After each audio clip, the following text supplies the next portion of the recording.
देखिए प्लीज आप कुछ बोलिएगा मत, बस जो कुछ भी हो रहा है उसे देखिएगा। अरे पर हुआ क्या?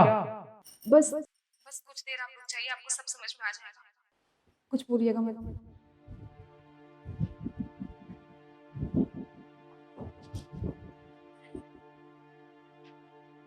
पैर साइड कर लो।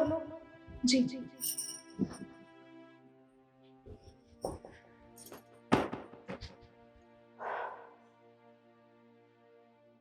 खाना बन गया?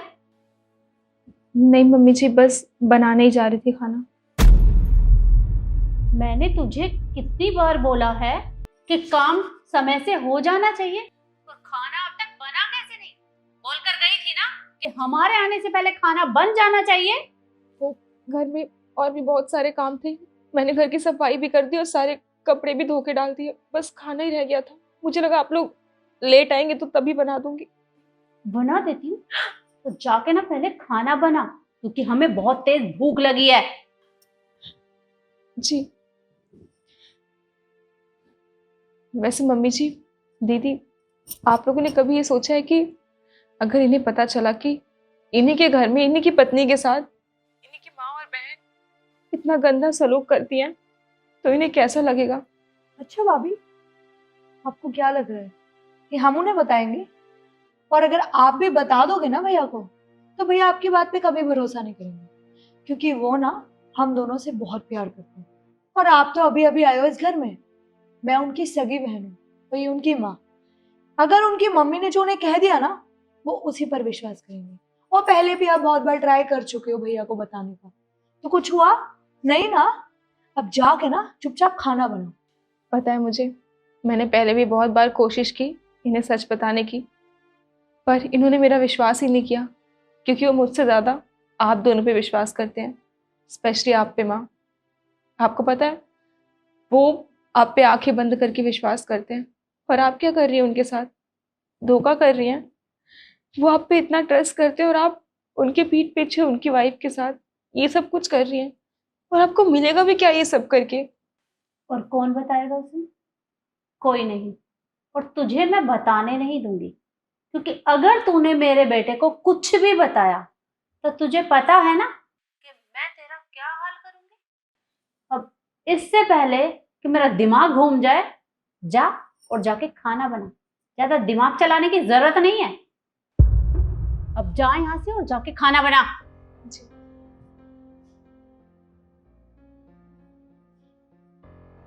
ये शायद भूल गई है बेटा कि मेरा बेटा सिर्फ मेरी सुनता है, क्योंकि इसका पति वो बाद में है, पहले वो मेरा बेटा है। हाँ माँ, सही कह रहे हो।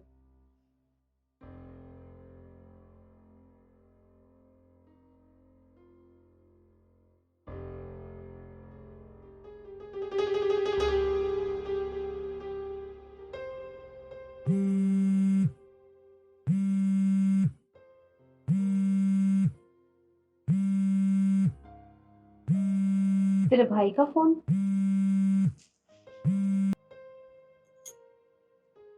हेलो। हाँ बेटा। माँ कैसी हैं आप? हाँ, मैं तो बिल्कुल ठीक हूँ। तू बता, तू ये सब क्यों पूछ रहा है? माँ वो आपके खाने का टाइम हो रहा था ना, तो मैंने इसलिए फ़ोन किया था ये पूछने के लिए कि आपने खाना खाया या नहीं। अरे कहाँ बेटा, उसे देख ना तेरी पत्नी को। अरे पता नहीं कहाँ गई है, अभी तक नहीं आई। और मैं बस किचन में खाना ही बना रही थी। माँ क्या हुआ? अरे कुछ नहीं, वो अभी छौंका लगाया है ना, तो थोड़ी धसक चली गई थी। तू मेरी चिंता मत कर, तू शाम तक आएगा ना, तो मैं तेरे लिए खाना बनाकर तैयार रखूंगी। पर माँ, भैया आपको ऐसे घर पे छोड़ के चली गई, ये तो कोई मतलब नहीं हुआ। कहाँ गई है वो? ये तो मुझे भी नहीं बताया बेटा। जब तू सुबह ऑफिस गया था ना, तो तेरे बाद ही निकल गई थी, और अभी तक वापस नहीं लौटी है। चलिए कोई बात नहीं, मैं शाम को घर पे आके उससे बात करता हूँ। ठीक है बेटा। एक्टिंग तो बहुत अच्छी कर लेते हो आप। क्या करूं बेटा, करना पड़ता है। चलो चेंज कर लेते हैं। हाँ, जल्दी जल्दी हाथ चला अपने।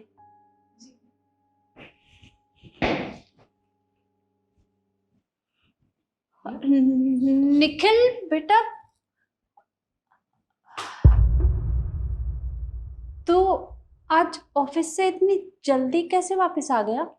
माँ वो मैंने आपसे फ़ोन पे बात की थी ना, आपने बताया था नव्या तो घर पे है नहीं और आप अकेली काम कर रही हो, खाना भी बना रही हो, तो मैंने सोचा क्यों ना ऑफिस से छुट्टी लेके आ जाऊँ आपकी हेल्प करवाने के लिए।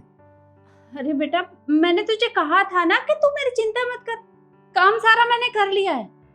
इसका ना दिमाग खराब हो गया है। अरे सुबह से गायब थी, अभी थोड़ी देर पहले ही वापस आई है और आते ही झाड़ू हाथ में ले ली जैसे हमने यहाँ कुछ किया ही नहीं है। माँ वो सब छोड़िए, इससे तो मैं बाद में निपटूंगा, पर मुझे बहुत ज़ोरों से भूख लगी है। अपने खाने में क्या बनाया है?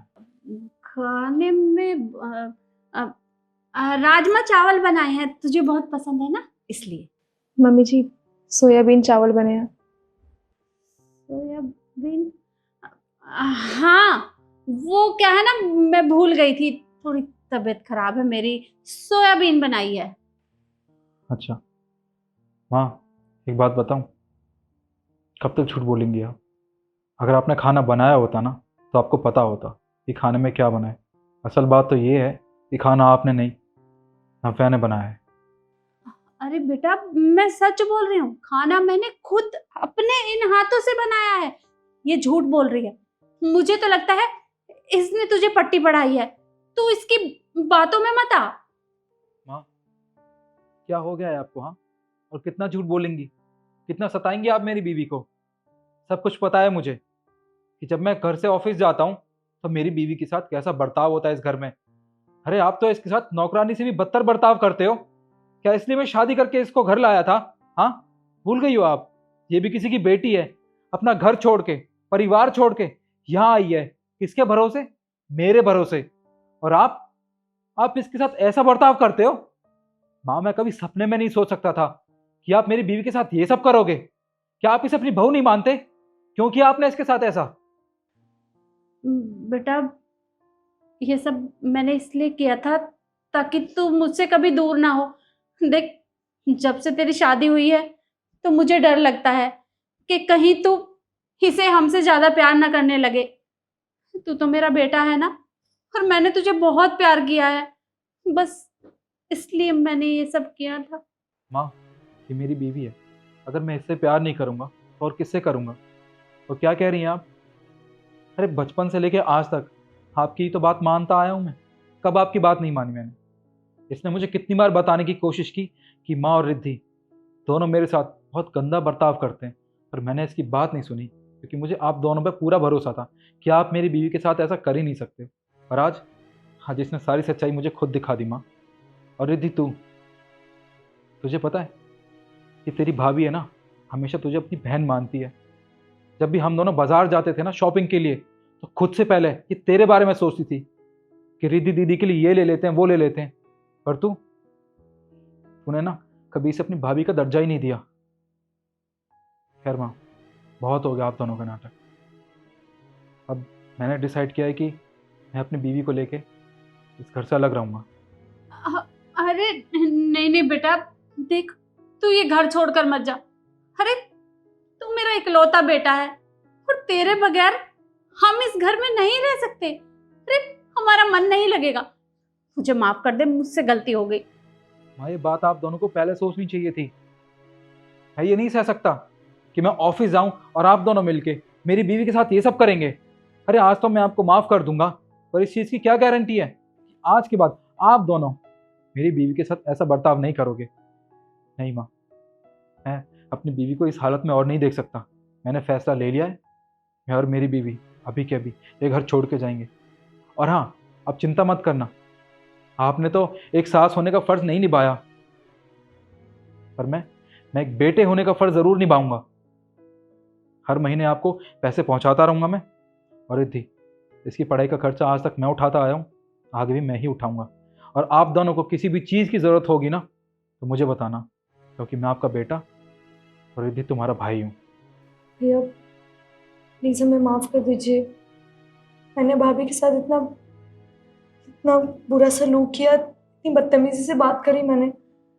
भैया प्लीज़ माफ़ कर दीजिए, आगे से कभी ऐसा नहीं होगा। प्लीज़ आप दोनों यहाँ से मत जाइए। मैंने आप दोनों को कितना समझाया था कि ये सब मत कीजिए, वरना जिस दिन इन्हें पता चलेगा कि आप लोग मेरे साथ ये सलूक करते हैं तो इन्हें बहुत बुरा लगेगा, इनका भरोसा टूट जाएगा। लेकिन आप लोगों ने मेरी एक बात नहीं सुनी। और माँ, मैंने क्या बिगाड़ा था आप लोग का? कुछ भी नहीं किया था मैंने। मुझे तो पता भी नहीं था कि आप लोग क्या सोचते हैं, क्यों कर रहे हैं मेरे साथ ये सब कुछ। पर आपको अपने बेटे पे तो भरोसा रहा होगा ना। आपको इतना भी नहीं पता कि आपका बेटा आपसे बहुत प्यार करता है, और जो दर्जा वो आपको देता है वो किसी और को कभी दे ही नहीं सकता है। और आज जो कुछ भी हो रहा है ना, वो सब सिर्फ आप लोग के कर्मों की सजा है जो आपको मिल रही है। रिश्ते ना दोनों साइड से निभाए जाते हैं, एक साइड से नहीं निभते हैं।